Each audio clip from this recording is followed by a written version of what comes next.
So we're going to do a Don McLean song. I can do. Called Castles in the Air.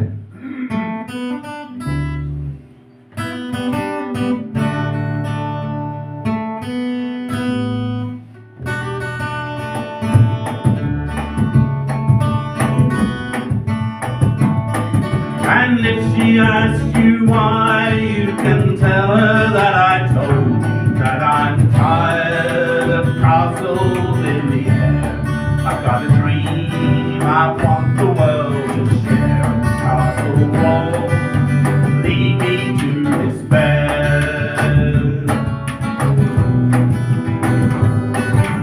Hills of forest green where the mountains touch the sky, dreams come true. I'll live there till I die. I'm asking you to say my last goodbye. Love with you ain't worth another try.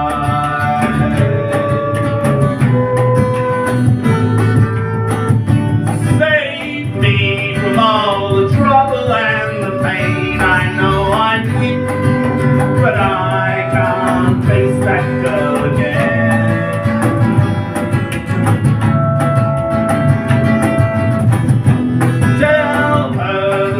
Why I can't remain, perhaps she'll understand if you tell it to her plain.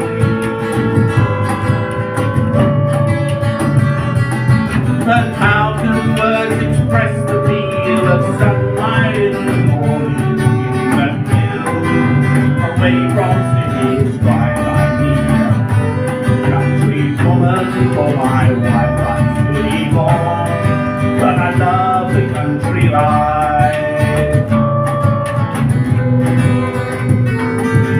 And I will not be part of the cocktail generation of the waltz, devoid of all romance. Music plays and everyone must dance. I'm bowing out, I need a second chance.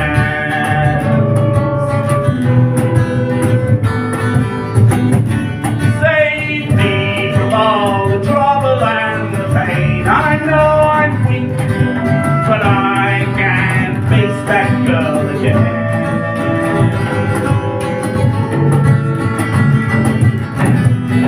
Tell her the reasons why I can't remain. Perhaps she'll understand if you tell it to her plain.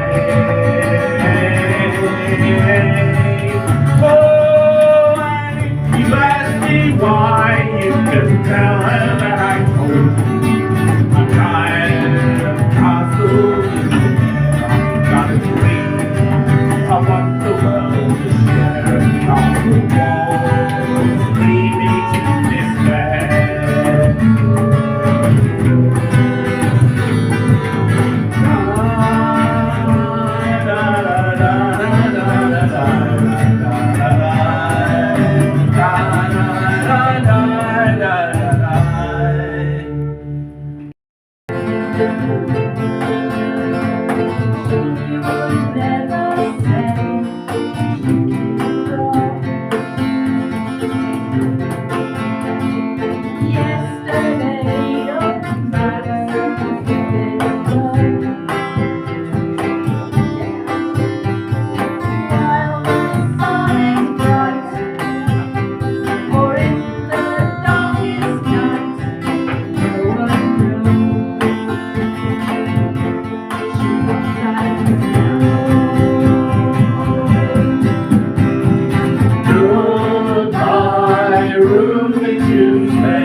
Died recently, but like a couple of years ago, but she was only very young.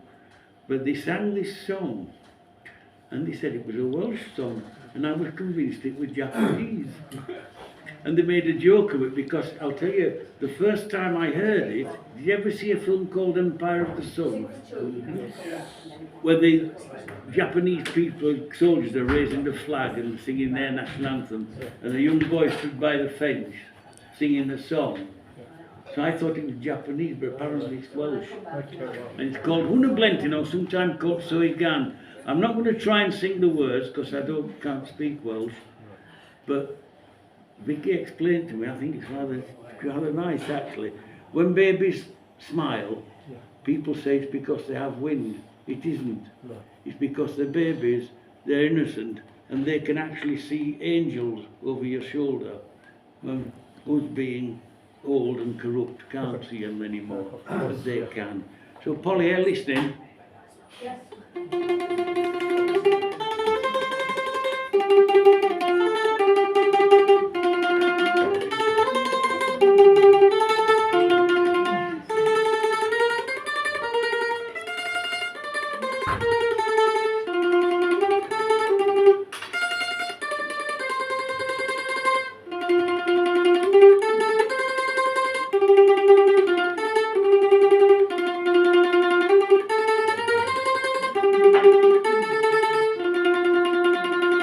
There, you can use that in your play.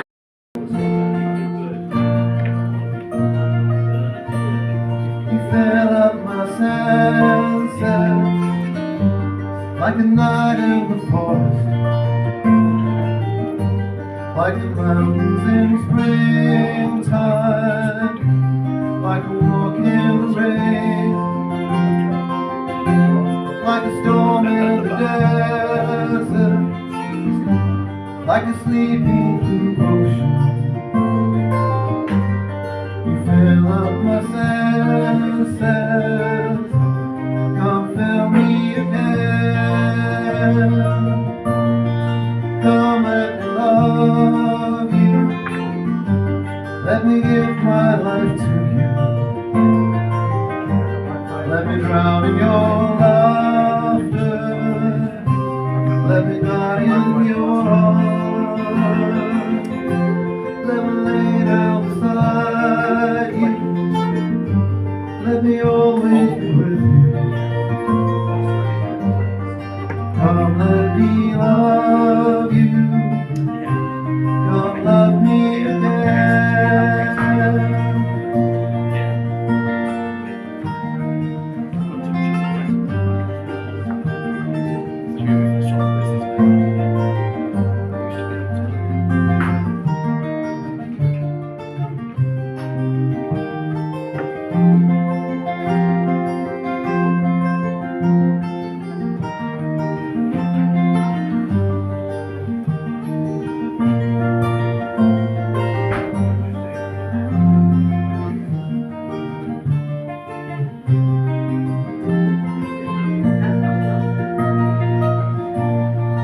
Fill up my senses like a night in the forest, like a mountain in springtime, like a walk in the rain, like a storm in the desert, like a sleepy blue ocean. You fill up my senses, don't fill me again.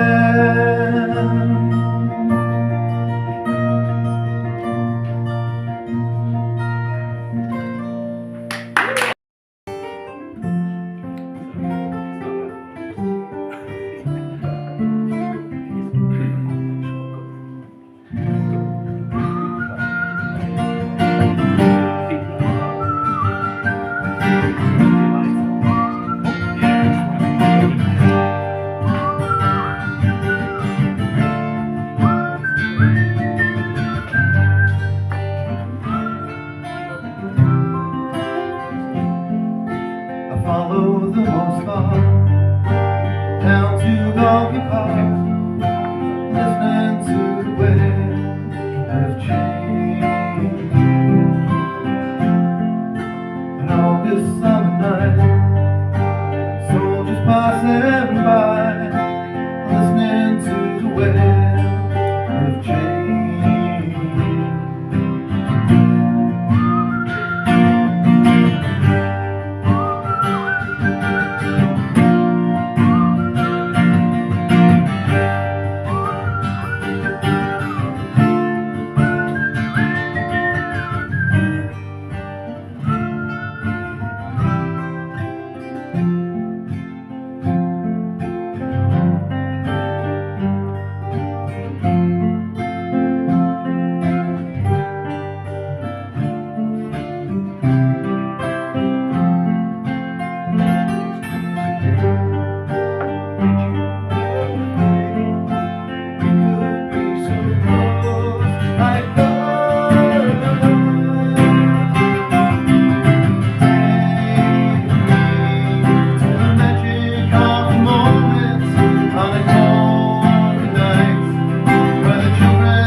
Walking down the street, distant memories are buried in the past forever.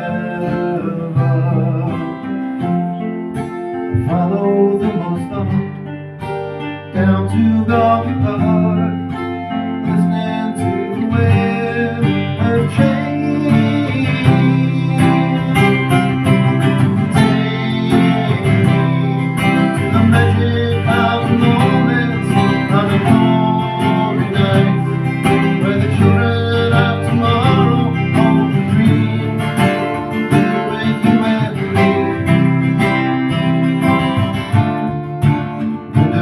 Grows green to the face of time.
so he keeps buying me books with things in.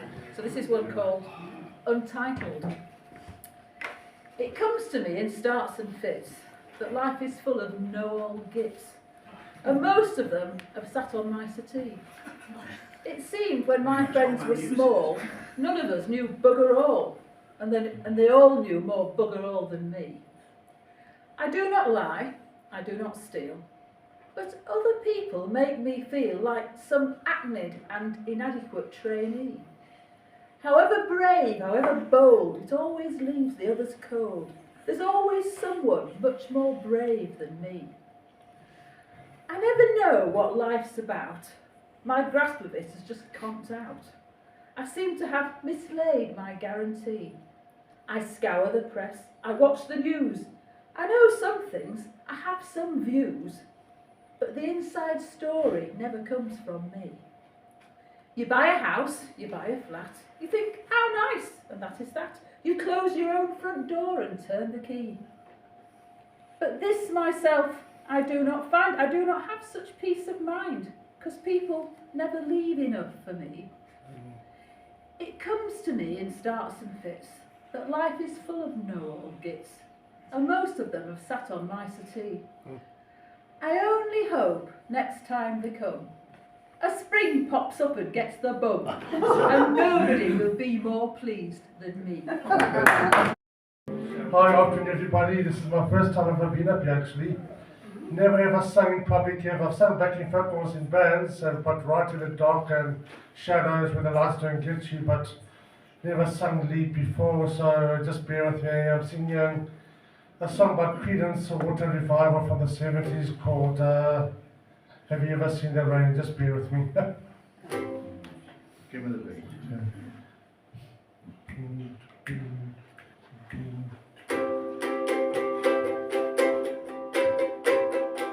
Someone told me long ago, there's a calm before the storm. I know it's been coming for some time.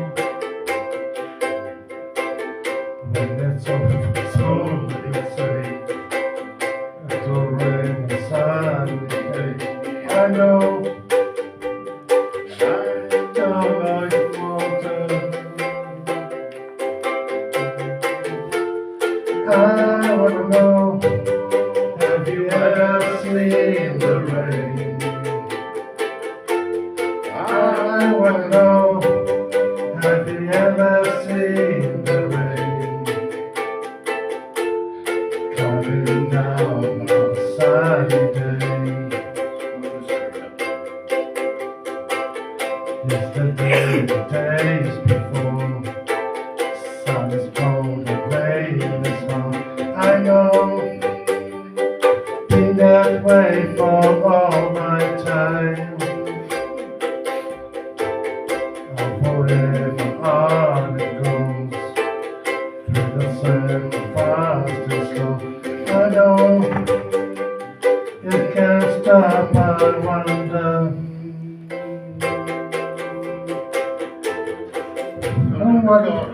Yes. I wanna know, have you ever seen the rain? I wanna know, have you ever seen the rain? Coming down on a sunny day. Before sun is cold and rain is hot, I know, been that way for all my time. Talking on it goes, through the forest is low. And then all the time. Another chorus, then top of the page. I wanna know, have you ever seen the rain? I wanna know, have you ever seen the rain? Coming down on a sunny Let's have day. another chorus. I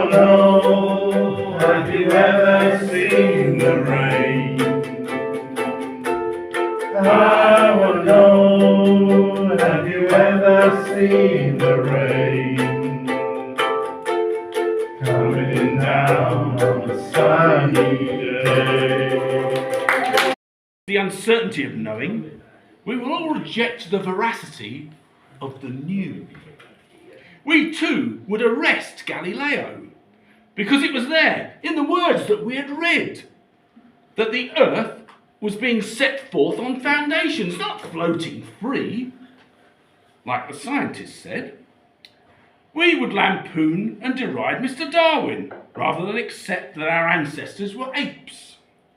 And we'd lock all escapists in coldits, certain in the knowledge there'd be no more escapes. When we're forced to acknowledge an error, would we vow not to do that again? Or just shift our focus a little so that our worldview still looks roughly the same? Thank you. This is called Jobs for the Boys. I don't have a clue, so it's over to you. Give that last thing just one more try. We've tried that a lot. I gave it all that I've got. An hour went frustratingly by. Did it like the book said. Gashed my hand and it bled. And end of the day 3 on the task.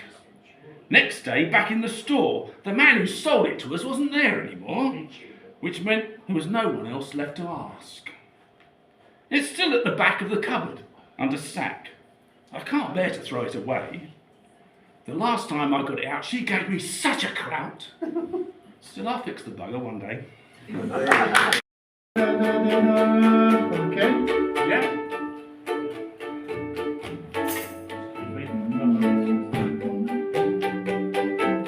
It's always that first note, isn't it? You must be now take what you think will last.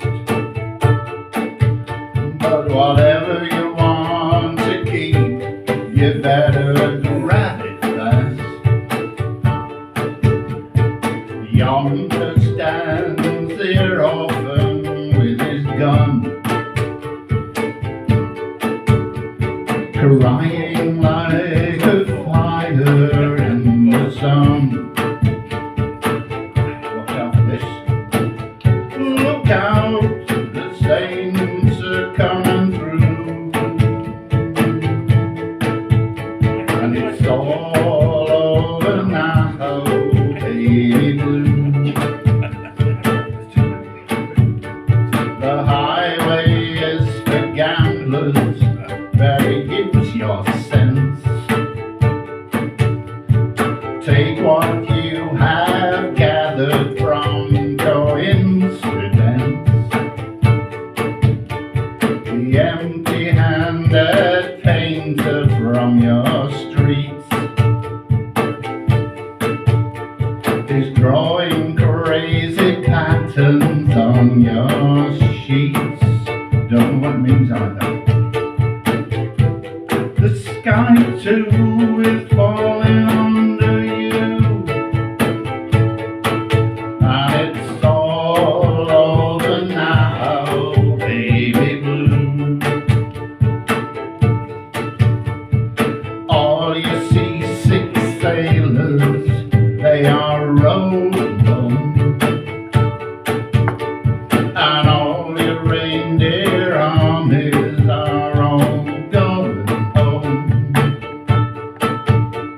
The lover who just walked out of your door has taken all his blankets from the floor. The carpet too is moving under you, and it's all over now, baby blue. Leave your stepping stones behind, something calls for you. Forget the dead you've left, they will not follow you. The vagabond that's rapping at your door is standing in the clothes that you once wore.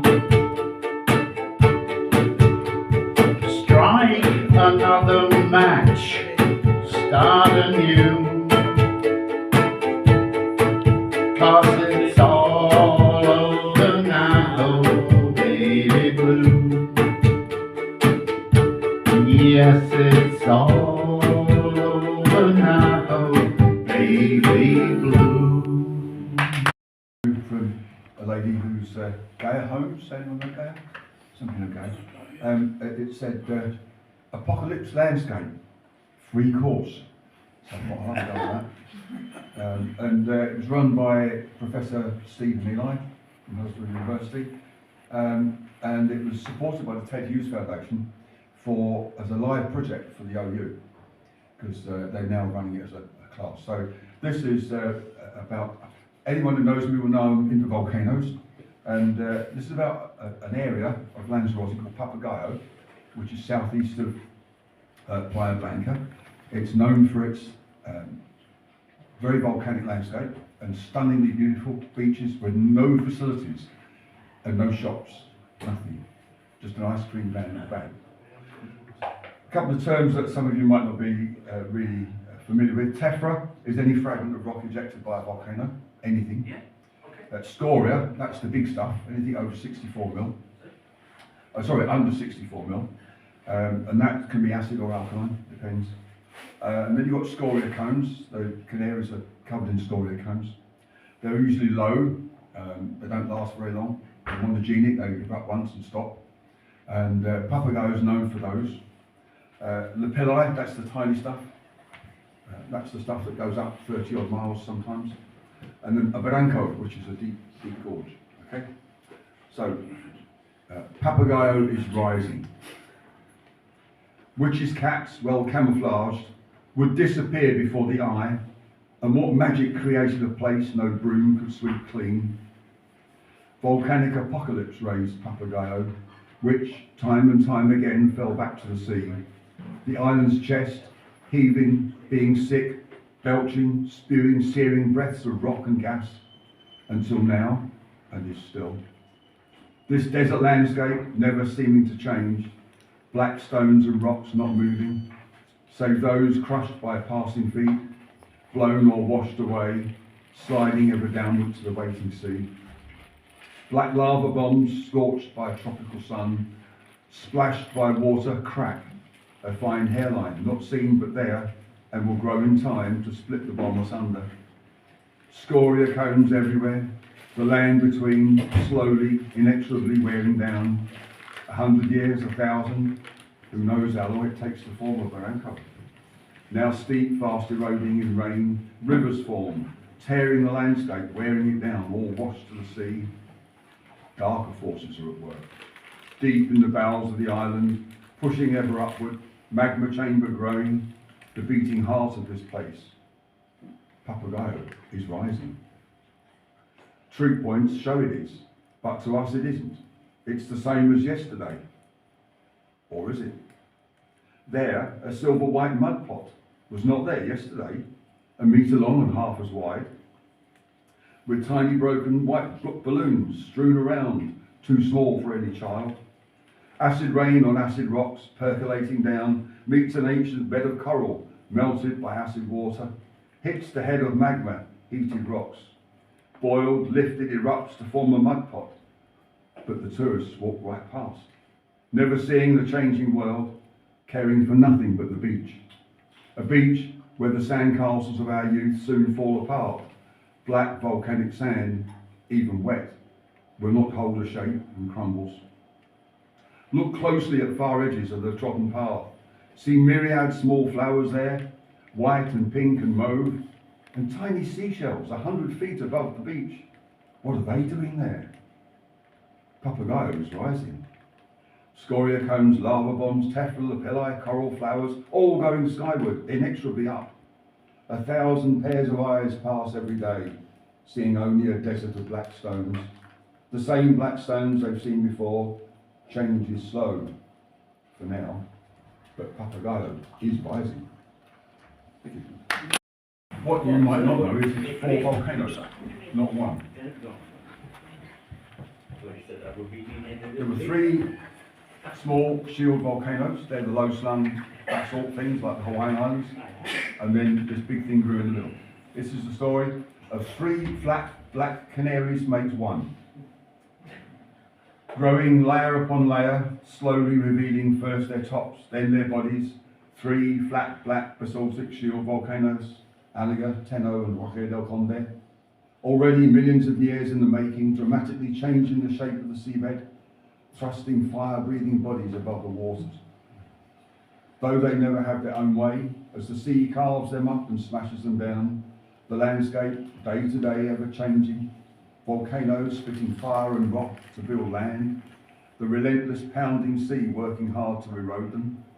For now, there is only one winner, or should we say 3, because they grow year by year until they stand majestic, 3 great dark edifices defying the ocean, defying gravity in their rising, and they rise and rise. That is their downfall though, as they coalesce, tilt the seabed, depressing down, pressure upon pressure until that fateful day when tension so high, earthquakes split that bed asunder, and now another is born and quickly grows, but differently, as the polygenic volcano spits not basalt, but andesite, quartz diorite, rhyolite, and other acid rocks. Truly, we have an hermaphrodite volcano, neither one nor the other, a stratovolcano growing on the backs of 3 shields. Thus, Cañadas is born and rises until above the seabed, higher than any other seamount. Until that day 170,000 years ago, as snowmelt filled the magma chamber, an apocalyptic phasomagmatic eruption not only blew the whole top off the volcano, but sheared 3 great rifts, dumping 3 cubic miles of rock into the sea, sending a huge sediment-rich tsunami towards Africa, which got rather wet rather quickly. But worse was to come as 9 cubic miles of rock hit the sea facing America. A great mega tsunami rose up, racing 500 miles an hour, slamming into East Coast America. The wave rose maybe 1,000 feet, travelling many hundreds of miles inland. A true apocalyptic tragedy for all in the path of the giant wave. What tragedy would there be today though? For now, Tenerife is quiet, smouldering fumaroles puffing gently, and all seems at peace. But underneath lies a heart of pure terror. So watch out for the warning earthquakes and be ready to run.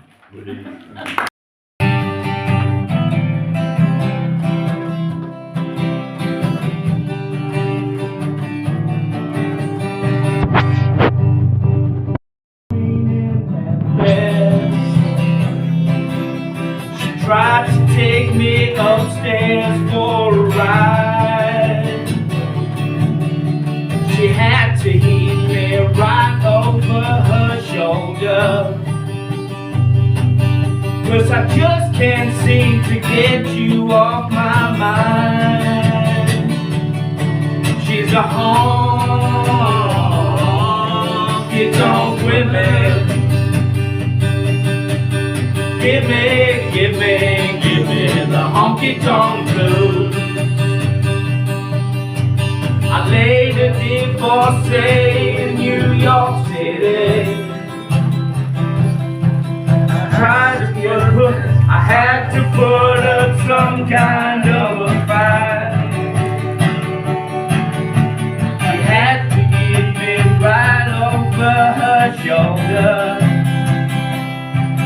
'cause I just can't seem to drink you off my mind. She's a honky-tonk women. Give me the honky-tonk blues. She's a honky-tonk women. Give me the honky-tonk blues.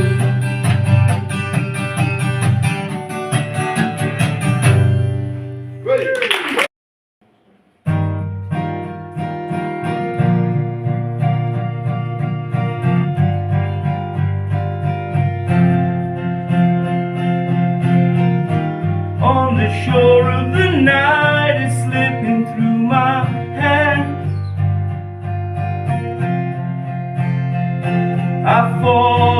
to the sea like the empire I built out of sand. Been thinking about the days when we had no money. Photograph of you that I keep seems funny. Trying to get it back to the promised land. So don't walk away, love. It's never enough that could make me crash on the broken glass. Let the storm rage. I die on the waves, but I will not rest while love lies dead in the water. Dead in the water. I've been thinking about the calm as the storm is getting under my skin. Been trying to fix the hole in my head where the rain gets in. It's dripping in my ear and it don't sound funny. Gonna take you out when I get some money. Trying to get it back to the promised land. So don't walk away, love. It's never enough that can make me crash on the broken glass. Let the storm rage. I die on the waves, but I will not rest while love lies dead in the water. Dead in the water. Thank you.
peace, love, and understanding.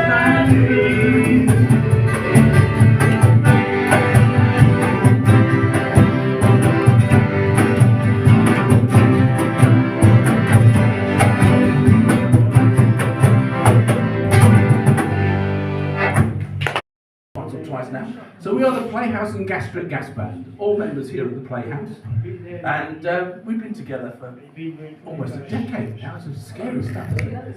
We'll get the hang of it one day. But anyway, we're going to do a number that you should all know as well. It's called Shotgun.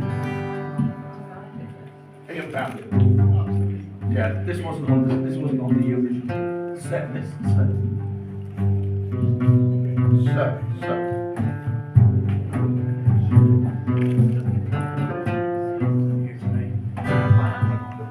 Okay.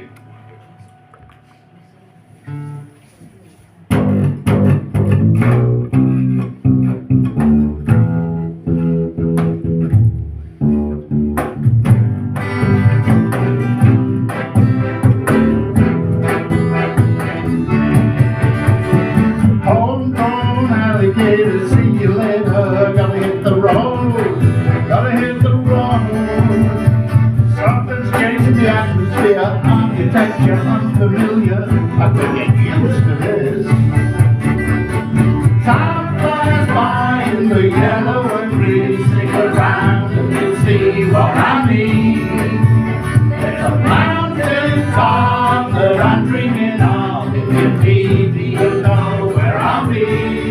I'll be riding shotgun underneath the hot sun, feeling like a someone. Oh, I'll be riding shotgun underneath the hot sun, feeling like a someone. Oh, with sound of the equator navigator, hitting the road, gotta hit the road.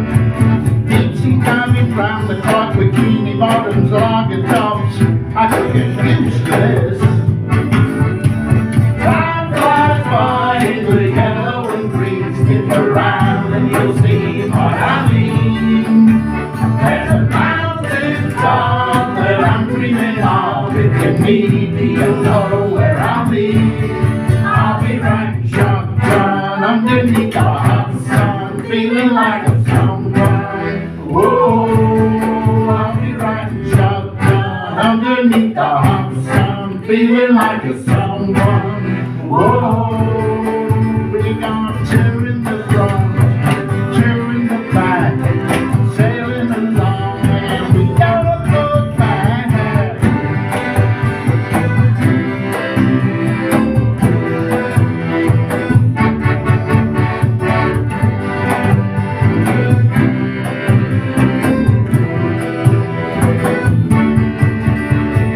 Time flies by in the yellow and green. Stick around and you'll see what I mean. There's a mountain top that I'm dreaming of. If you need me, you'll know where I'll be. I'll be riding shotgun underneath the hot sun, feeling like a someone. Whoa, I'll be riding shotgun underneath the hot sun, feeling like a someone. Whoa, I'll be riding shotgun underneath the hot sun, feeling like a someone. Whoa, I'll be riding shotgun.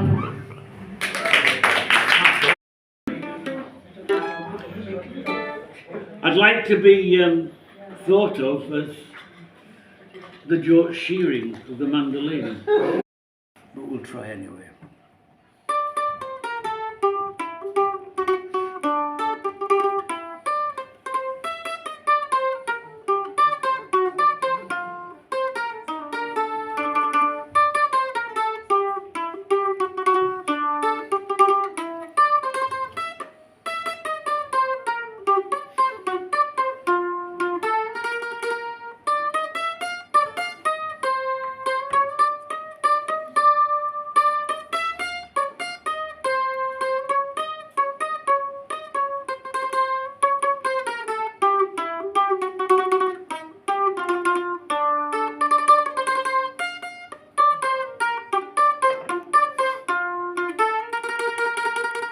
Apologies to George. I've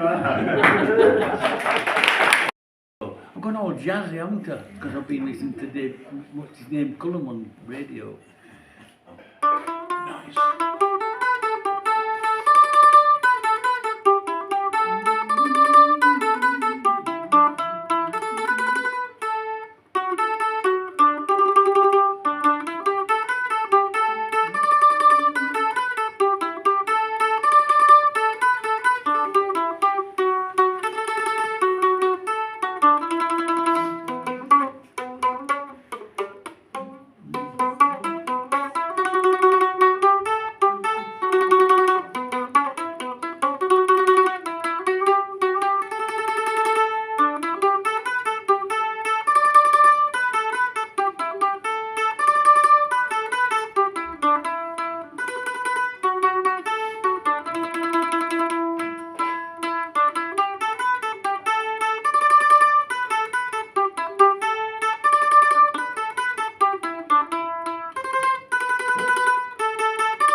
There we are.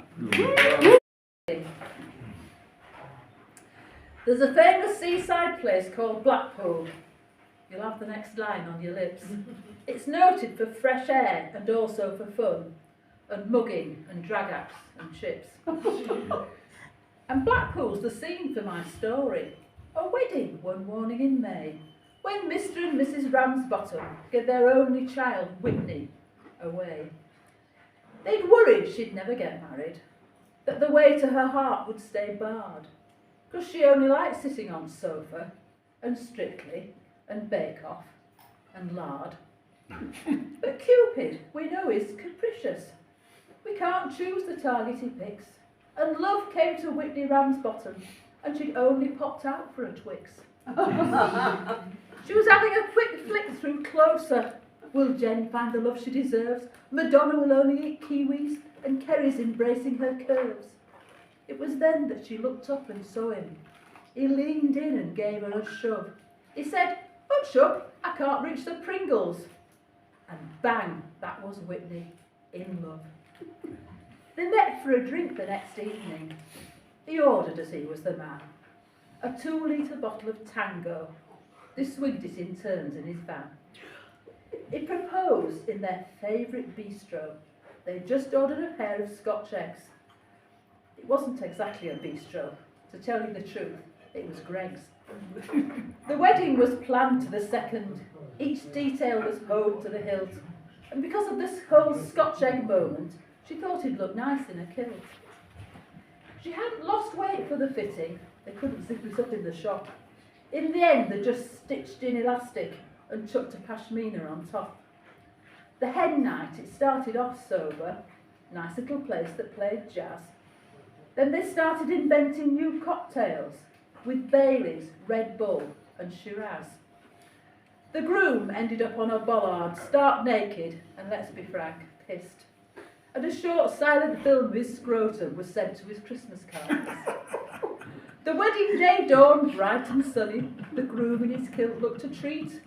But all was not well at the bride's house, for Whitney was getting cold feet. The groom was just stood at the altar, not knowing if things were on track, fiddling about with his sporran that didn't look great from the back. Mum said, "This is up to you, Whitney. You must follow your heart and your mood. I'll support you in any decision. But remember, we've paid for the food." The car drove around as she dithered. Was she really in love or mistook? Dad said, "Nay, mine's suited and booted. He's kilted and jilted by look." Then the music struck up on the organ. The groom turned around with a smile as Whitney grabbed hold of her father and plodded away down the aisle. The vicar said, "Whitney Ramsbottom, do you take him for good or for ill?" She thought for a good 30 seconds, then she said, "Oh, sod it, I will." Okay. 1, 2, 1, 2. Right. This is a bit of a juggling poem about a man who juggles balls, but it's got a twist to it. Okay, here goes. There was once a man of devices, whose balls were of different sizes. One was so small it was not born at all. But the other one wants several prizes. Right, thank you. And Yeah. Lowering the tone a bit, Michael. You should do poems you've heard before, then you wouldn't laugh.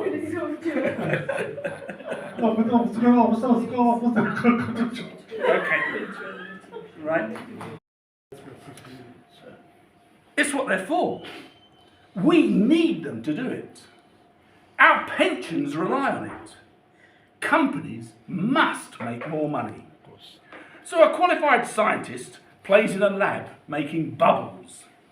These are worked into a recipe for a new and improved chocolate bar. Well, they cost a lot less than chocolate, and companies must make more money.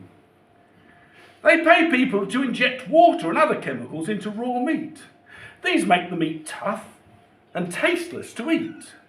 But pound per pound cost less than real meat. And companies must make more money. In comes the new CEO. He will sweep away the old, update, modernise. He will downsize, outsource, pressurise. So the CEO makes his bonus this year, but companies must make more money. Someday soon there'll be a green and white sign on top of Mount Everest. You could climb up for a Dalai Lama mocha choco frappuccino with Yeti chip sprinkles. But it'll be the last place on Earth without one. Oh shit. Is there life on Mars? Thank you. One. The men on the sales course got some insight. Apparently, you don't buy a drill to drill. Oh no. You buy a drill because you need holes. Sudden realization of a deeper truth. The new men at the ministry got a shock. Apparently, you don't buy missiles to miss. Oh no. You buy missiles because you need to kill people. Sudden ripple of, sudden realization. Could be in the wrong job.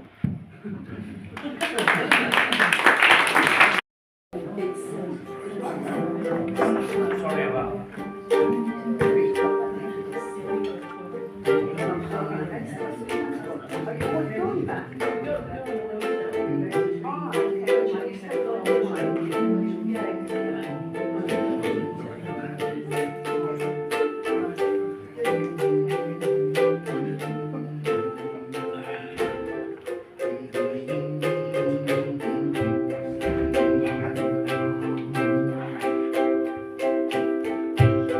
If I could write, I'd write a book and say all sorts of lovely things about you.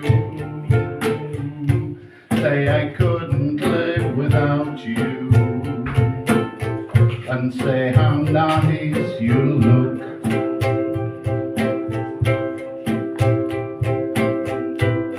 If I could read, I'd read you tales of distant lands and children who were wealthy, of children bright and healthy, and if shipped with billowed sails. But I can't, so I'll tell you how I feel with you here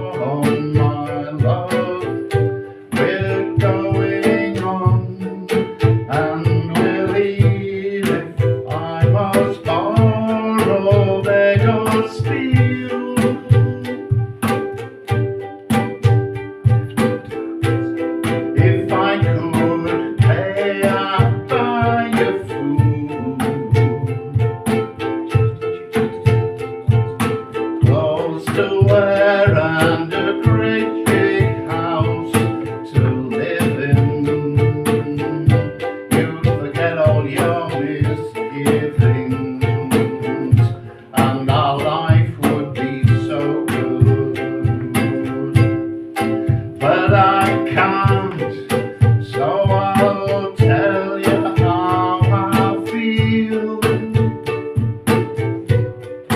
With you here, I don't care what our next meal is coming from, my love. We're going on and we'll eat, though we may borrow, beg or steal.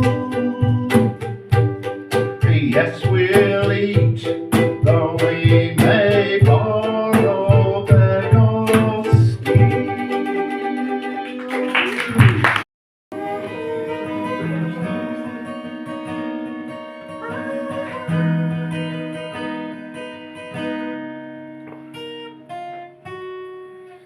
Hoping tonight lottery any day the next day. It's a black fly in your Chardonnay. It's a death row hard on to this tonight. Isn't it alright?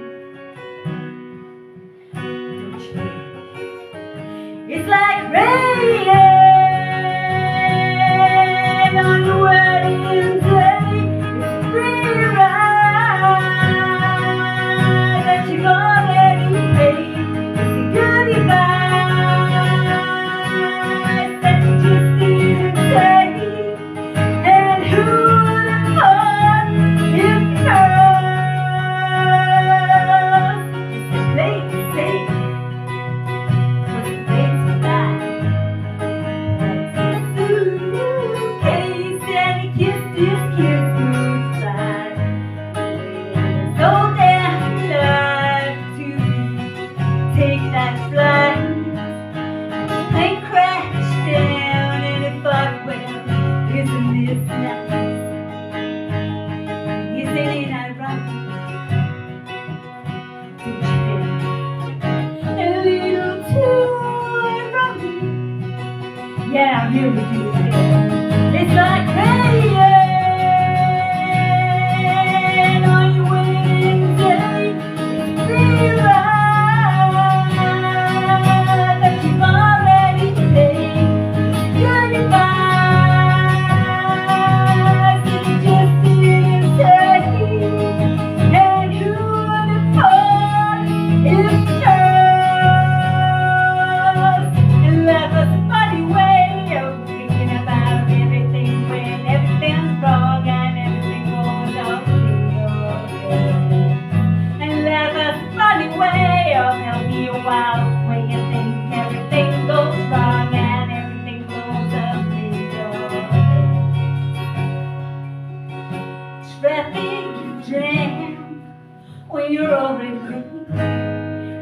There's no smoking signs on your cigarette break. It's like 10,000 spoons when all you need is a knife. It's meeting the man of your dreams, and the meaning is beautiful wife. Isn't it alright? Don't you think? A little too ironic. Yet I really do think it's like rain on your wedding day. It's a free ride that you've already paid. It's a goodbye that you just didn't say. And who would have thought if yours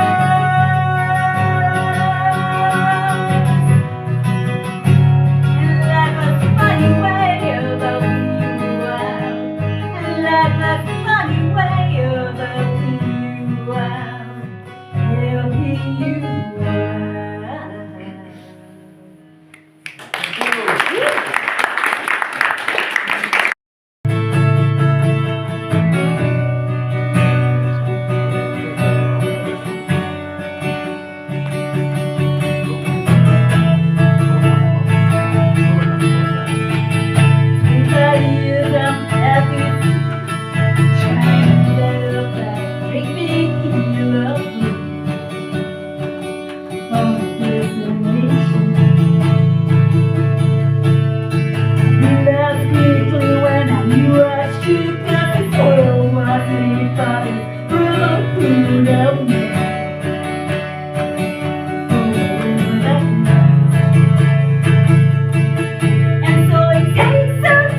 I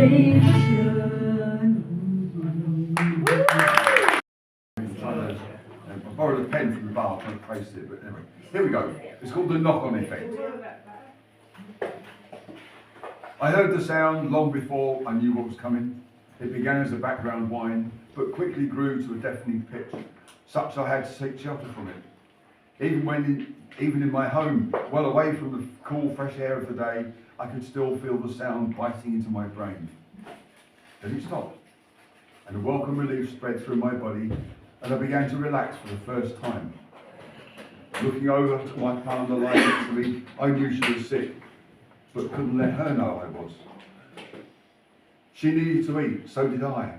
So out in the night to see what was about, and what I saw sent a shiver down my spine. There in the mist was a huge craft, the like of which I'd never seen before. The red buses that carried so many people were nothing compared to this monster, and I just stared at the enormity of it. Dark grey in the night, it had odd little lights around the edge, and as I watched it, a faint whistle began to pervade my head.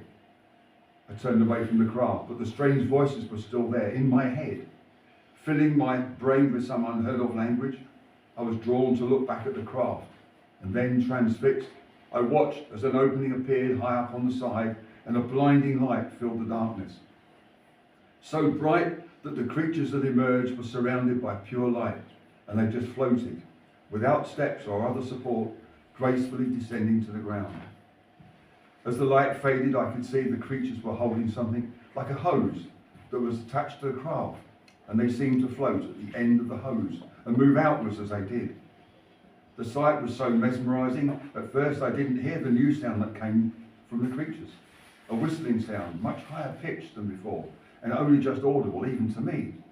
I sensed an acute danger, and instinctively ran full tilt back to home, and dived into the darkness to snuggle down safely next to my partner. A strange, unpleasant odour began to percolate down, and we instinctively moved away, closing down as we did. Both still hungry, but the best thing for us to do was to sleep and conserve energy. My partner breathed uneasily. Every now and again she would jerk and cough, and I knew she was failing. We desperately needed food, but safety was the most important thing now. Waking the same time I wake every day, for a moment I forgot about the trauma of last night. As I stirred, so did my partner, and we looked at each other in the darkness, not able to see fully, but both knowing what we were doing. Instinct is a wonderful thing, but I soon remembered, as my stomach was telling me, we needed food. Scrambling towards the dim daylight of dawn, I could immediately smell the faint smell that had been so much stronger the night before. As my eyes grew accustomed to the light, I could see the alien creatures all around, picking up the dead animals, putting them into some kind of translucent sack. There were people, animals, all being scooped up. My brain raced. Close by, there were dead animals. Could I grab one and not be noticed? Would they be safe to eat? As the creatures had obviously gassed them the night before. Stealthily moving closer to a dead pheasant, I just had time to pick it up and run for cover. As I ran, there it was again, those strange voices in my head. Within a second or so, the voices became tuned to my language, and they bade me to stop, or else. I ran on and dived for cover, out of sight and into safety. Triumphant, I sat down next to my partner and offered the pheasant to her, but she was motionless, and I knew, in my heart, it was too late to say goodbye. Suddenly, the pheasant was not important, and I had the horrible realisation that I too might suffer the same fate. I slept for a while, but soon woke to the rumblings of my stomach. This time I hit the pheasant. Tucked away out of sight, I felt safe, but soon became aware of the voices in my head again, and this time, excuse me, they were speaking in my language. They couldn't find me though, and I stayed motionless in case they could hear me. They soon moved off, and I went on with the task of finishing my meal, but I was ever conscious of my poor dead partner close by. Belly full, I drifted into a half sleep, and then it came to me. If those creatures could speak to me, in my head, could I speak to them in the same way? Could they hear me speak, even if I was only thinking? My crafty inner being began to work out a cunning plan, and as with all good plans, the best thing to do is sleep on it. I woke at dusk and moved carefully and without any complete thought in my head towards the smell of fresh air. I had managed to hypnotise myself into an empty brain, So if my feet made no noise, neither did my my feet made no noise, neither did my brain. I was invisible if I was quiet. As I moved out towards the craft, I saw several of the beings moving around, and the strange way they moved told me they really must be of the animal world. Now, within a few yards of them, I started to allow my mind to fill with the kindest thoughts I could. Warm, generous thoughts, of the sort that one sends to one's partner in intimate situations. As I got close to them, it turned to look, as I got close to one of them, it turned to look at me, and I instinctively lay down and looked up at it, all the time telling it, and myself, that I was really only a friend that wanted to help. The creature came to me, and as it did, I licked its leg, and what passed for a hand, all the time giving out the kindest, warmest thoughts I could. Soon, others joined it, and they too were falling under my spell and receiving the same fawning treatment from me. I was slowly winning them over, and I knew that I would ultimately win this war. As I lifted my head, one of them actually bowed down to kiss me, and I knew I really had won. Still thinking kindest thoughts, I moved away and went home. I stayed low for a few days, resting and waiting, but I too began to feel unwell, so on the third day I made the decision. I had to see outside. Outside, the sight that greeted me filled my heart with joy. Not only could I see the dead animals that were left, the creatures they gasped, but there were also plenty of the alien creatures lying on the ground, and most were writhing in agony. Moving amongst them, my thoughts were of hatred and loathing, but they could do nothing, as they were obviously in great pain and were suffering. I could hear their voices, muffled and strange. As I moved about, I began to hear the voice of their leader weakly calling to me, and I moved closer. "Save us! What is happening to us?" it begged. "You're all dying," I said in my most cocky way. "You think you can come here to our planet and take it over as your own? You're sadly mistaken." The pitiful creature staggered forward and looked me straight in the eye. "What have you done to us?" I looked at the pathetic sight before me. "You are dying, and so am I. My partner is dead, and I soon will die, but so will all of you." I turned and walked slowly away, my own strength beginning to fade, but I was proud of what I'd done. There was one last thought from the creature that came to my head. "What disease have you given us?" "No chance, my friend, if I tell you that. You can pass the knowledge to the rest of your kind. Die in ignorance." "Who are you?" begged the creature, but it was too late. As his head went down, all were gone. I too would soon be gone, so I made my way back to my partner. And as I laid my head on her chest, my thoughts drifted. My partner caught it, I caught it, and the aliens have caught it. That's the knock-on effect, and rabies is a terrible disease for anyone to suffer. With that thought, I closed my eyes for the last time, and as I faded away, I shouted for the last time, "I am the last urban fox." Thank you. Recently.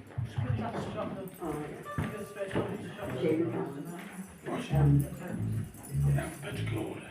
Yeah, scary. One thing we've got organised. There's an alphabet.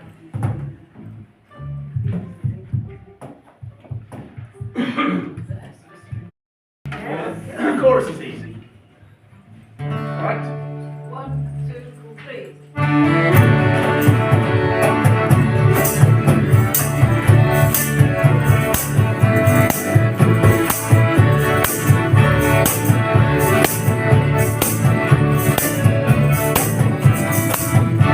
That's my friends, I met with fear.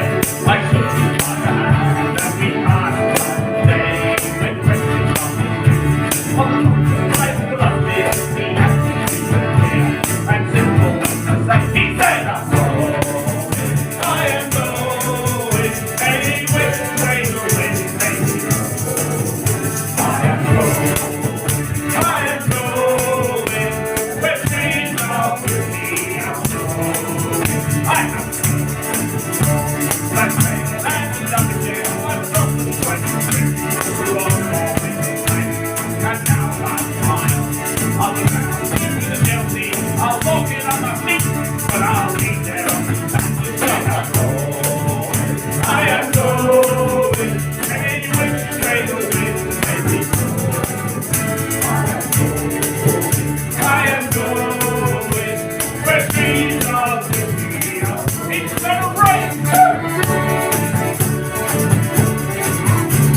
ha.